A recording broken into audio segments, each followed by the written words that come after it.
Now a fuse. The first one is a fuse. You would have seen this fuse in your house. This would be in your main. So it is going to be a short piece of wire or thin strip which melts when excessive current is going to flow.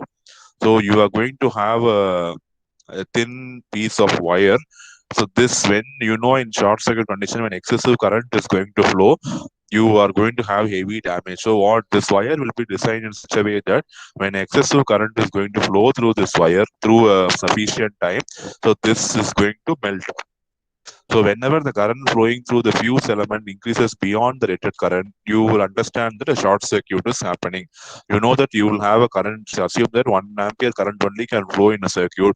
If you are having 5 amperes current flowing, so this will ensure that your circuit is not normal and some problem is with your circuit. So you can say that the circuit is operating in short circuit or overload condition.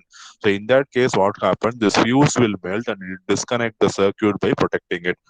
So this fuse will melt. So if the fuse is melting, means what will happen? The connection between the circuit and the main will be cut off.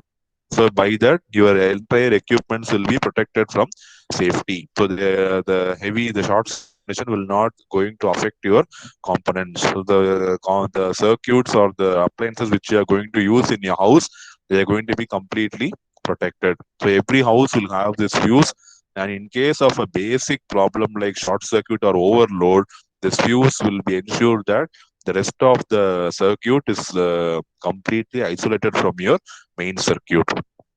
Is that clear? You could have seen this fuse setup in your house. It will be there in the place where your supply is got from the mains. So this is your unit, switch fuse unit, and you have three fuses for three phase. If it is three phase means you will be having three fuses. So it has one switch unit and one fuse unit. So it is your switch and this is your fuse. So inside the switch and fuse, you have this is going to be your switch and this is going to be your fuse. Inside the switch, you are going to have the fuse.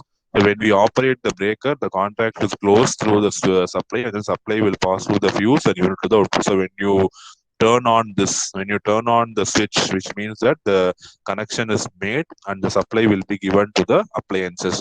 When you turn off this, there will be an open circuit. So when there is no closed path, current cannot flow. So the current will not flow from main towards your appliances. So operating the switch will determine whether the circuit is open or closed. Okay.